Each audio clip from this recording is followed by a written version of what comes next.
Hi, this is Alexis, and my other group members are Ari and Gina. And today we're going to be talking about the diode laser in dentistry and dental hygiene.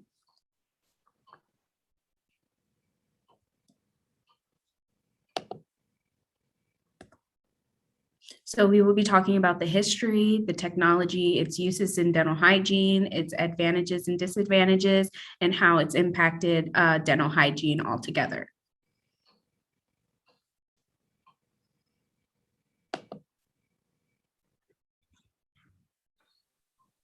Now I'm going to talk about the history of the laser. And the history of a laser begins with Albert Einstein. Albert Einstein sent a letter to his friend in 1916 about the absorptions and emission of radiation. He is not the inventor of lasers, but he is the person who initiated the theory of the concept of a laser. The first laser was developed 44 years later in 1960. It was called a ruby laser. Then researchers started to research the use of lasers in the 1960s.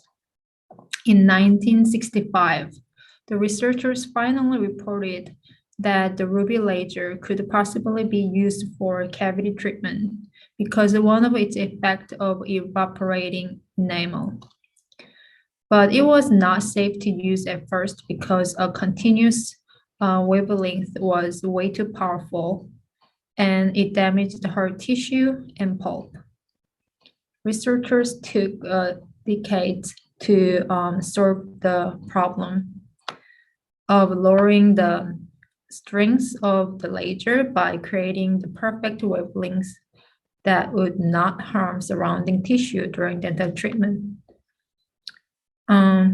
In 1989, the first commercial dental laser entered the market.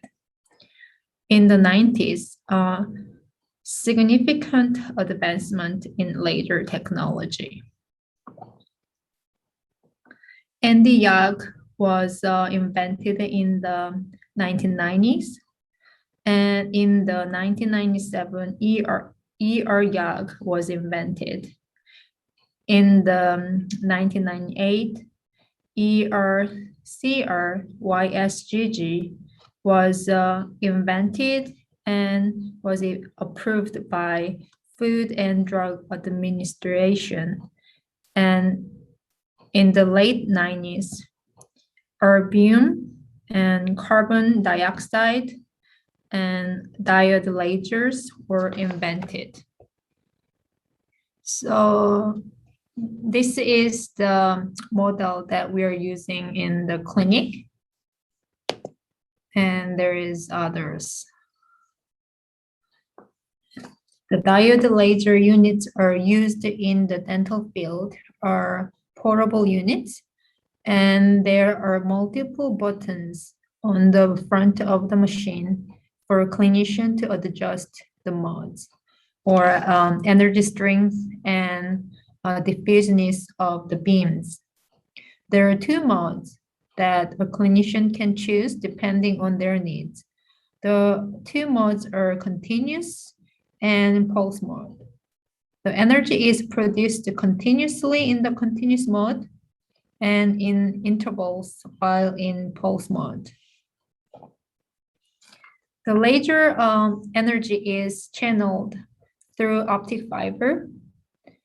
The fiber can be used as an initiated tip to reduce bacterial load after SRP, or as an initiated tip for invasive treatment, like coating the soft tissue. The fiber can be initiated with a piece of articulating paper by placing the tip on the paper, which will start to burn. The diode laser is not complicated to use for clinicians for many types of procedure. In current research, laser have clearly been established as a beneficial tool in oral health, and that truth continues into our current research. A recent study of diode-based laser examined the effectiveness of detecting subgingival calculus. A diode-based radiation laser of 655 nm indium gallium uh, arsenide phosphide has been found to be effective in detecting subgingival calculus by measuring fluorescence. The porphyrin metaphyrin-based molecules exhibit very intense fluorescence, and these molecules are enriched in mitochondria, a result of their metabolism. Since the dental calculus consists of a bacteria and its byproduct, the diode laser is capable of identifying it. The purpose of this study was to determine if the diode laser could be used to detect the subgingival calculus. The researchers set out to prove this by selecting participants for their study that were already scheduled for a periodontal surgery. They then performed an assessment with the laser prior to the periodontal procedure. The patient then underwent the procedure, and the researchers then compared the two assessments regarding the presence of subgingival calculus. What they found is extremely promising. 115 tooth surfaces were examined, and the laser produced an 82% accuracy in detecting subgingival calculus. Even more astounding was in how the laser detected calculus in places that were deemed as free of calculus through traditional detection methods. The researchers also found that the deeper the pocket, the less likely the calculus will be removed, which is an underwhelming finding, but a highlight of the need of sophisticated methods of detection, such as with diode laser. The researchers concluded that utilizing the diode laser for calculus detection for non-surgical periodontal debridement will improve calculus detection, which leads to a better outcome of non-surgical periodontal debridement. This improvement will then reduce the need for periodontal surgery, like invasive treatment.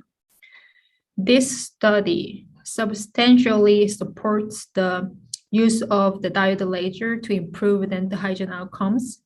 It offers an in-depth assessment for dental hygienists to detect calculus. That then will help with creating an appropriate customized treatment plan for the patient to attain a better prognosis. So a couple of things that the diode laser is good for is soft tissue surgery, hard tissue surgery, and it's also a bactericidal. So it helps with sulcular decontamination, periimplantitis. And the soft tissue surgery, there's a lot of different things that a diode laser can be implicated for, such as like aesthetic procedures like gingival hyperpigmentation, removal of growths, and restorative purposes.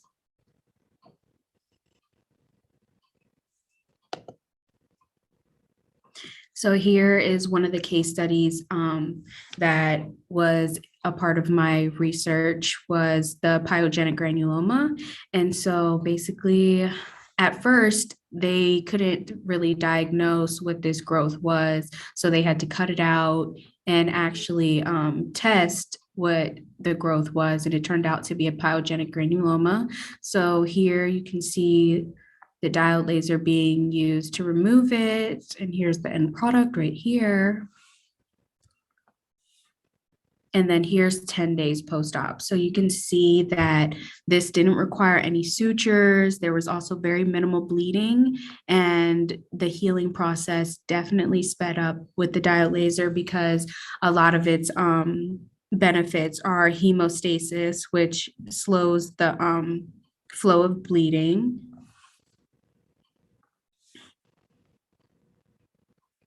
And then here is the gingival hyperpigmentation. So here you can see the pigmented gingiva. And then here is the laser taking off that surface epithelium. And as most people know that our oral tissues, they have a very fast turnover rate. So this is the healing after. And when it comes to getting your gingiva lasered off like this, they use a 2x2, a wet 2x2 to wipe off that surface epithelium. And this was the result.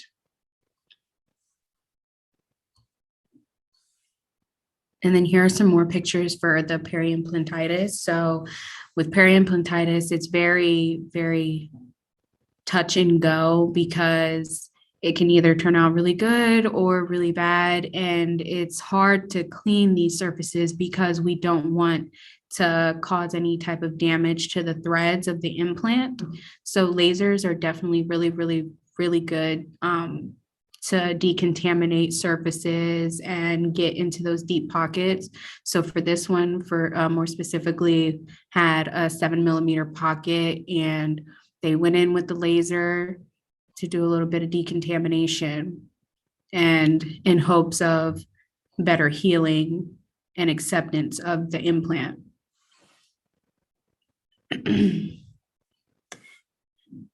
And here's just a bunch of different things that the diode laser would be implicated for. So here for endodontic treatment, here for perio. So with perio, they use it as an adjunct for scaling and root planing. And basically they use the fluorescent light to decontaminate into those deep pockets and destroy all of the P. gingivalis that is present in those inflamed pockets. And in the case studies that we did, it showed that the group that did the SRP plus the diode laser treatment, it went down 82%. And then here, these are some other implications for it. So hemostasis, as I said earlier, with certain surgeries, soft tissue surgeries, it decreases the flow of bleeding. And then here they use it for aphthous ulcers. And then also for other soft tissue surgeries, such as the gingivectomy or frenectomy. So if you have like a tight lingual frena, they can use the laser to kind of laser that off and give it a little bit more surface area for room. And some gingival troughing, and then the implant uncovery. So after an implant is put in, sometimes tissues can grow over it. Tissues can grow over it because a tooth isn't placed into the implant for a little bit after the surgery to give it some time to either accept or reject the implant. So if there are tissues that are covering it, lasers can be implicated to kind of laser off that extra tissue. And some of the advantages of a laser is hemostasis, as I said before, is a decreased bleeding, no sutures are required, and it's also decreased pain because you don't really have those open incisions that you would with regular instruments, such as like a scalpel or something like that. Quicker healing time, because when you're kind of burning off or sloughing off that epithelial layer, it doesn't need to kind of re-adhere to the surfaces below it. So it definitely has a quicker healing time. It's an effective antimicrobial. The fluorescent light has the ability to kill off certain microbes. And it's a great adjunct to SRP. So it increases the good prognosis of an SRP with a periodontally involved patient. And time, so quicker surgical time. So a surgery such as like implant surgery or gingivectomy or anything like that, lasers definitely speed up that process. And since sutures aren't required and sutures can take a long time, it makes it a lot quicker for the patient to get out of the chair. And some of the disadvantages, cost. To equipped offices with lasers can be very expensive for people who own their practice, and also insurance companies. So lasers, they are included if it involves like a certain surgery that you need, like let's say like for an implant or to remove like wisdom teeth or anything like that, like that's included in insurance. But I think for other things such as sulcular decontamination or like aesthetic purposes, I'm not sure if that is included in insurance, and it can be expensive for patients. And education requirements. So people that are using these lasers, they have to be educated enough to operate the technology, because if they don't know how to use it, it can result in injuries for both the clinician and the patient. And also incorporating that into practice. So setting aside time to train employees while new technologies are being updated, they're going to constantly need to be some type of consistency in training. And then time. So time is also an advantage and disadvantage, because it takes some time to set up the laser. You have to make sure you have all your power settings set up. You have to notify everybody in the area because you have to wear certain glasses. So you have to make sure everybody around you is safe and that you're safe. And then setting up the laser actually takes a lot of time, and then breaking down as well. So those are definitely a lot of disadvantages to having a laser in the office.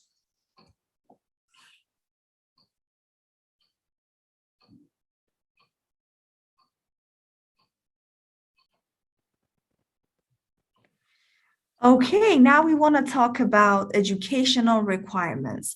So as everything, and as like everything else or most procedures that we're providing in the dental office, usage of the laser therapy also have to be provided by an educated or trained dental professionals.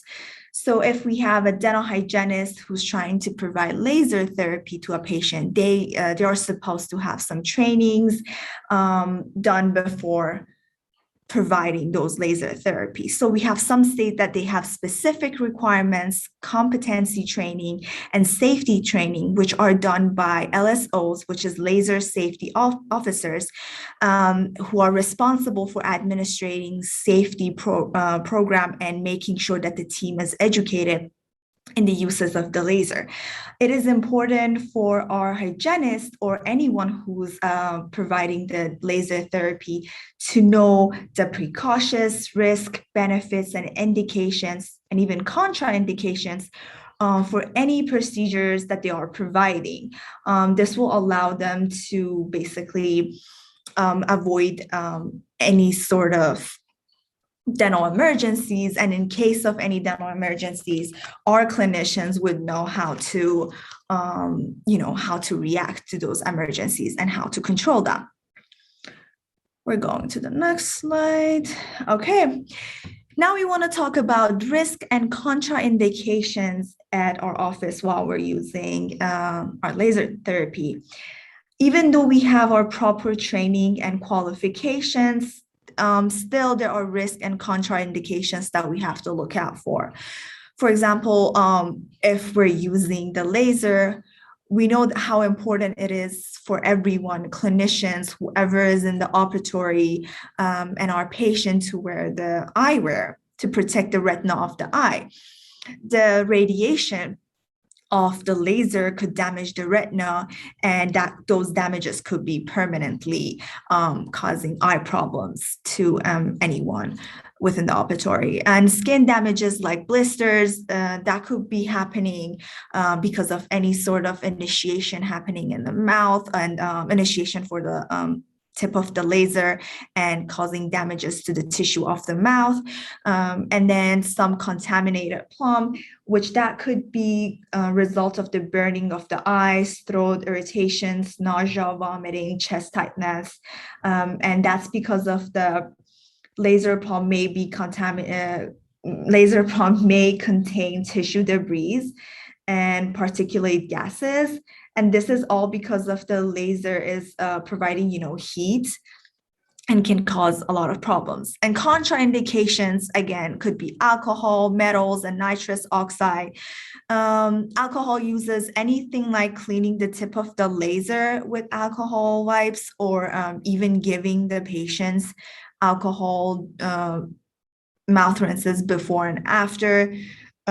Should be avoided. Any metals in the mouth that can cause initiation, which can then later on give us this skin damages or blisters or burning of the tissue in the mouth, and nitrous oxide. So because laser, again, provides a lot of heat, if we're giving the patient nitrous oxide and at the same time we are using the laser in their mouth, that could give us the flame problems, and then it's really flammable and can cause, office emergencies or dental emergencies that we're trying to avoid.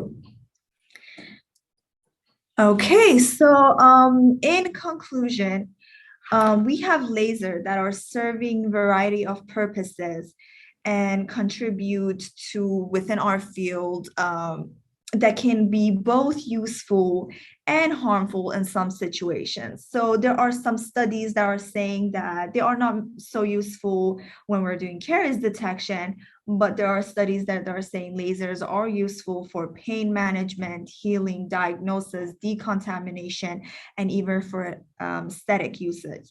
With science and technology, which are evolving every day, they are being more creative over the time, as far as like how to use lasers, or how to use all these new technologies within the dental field.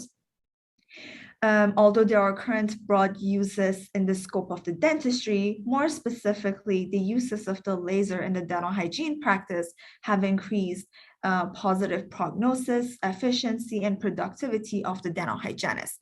Thank you for listening.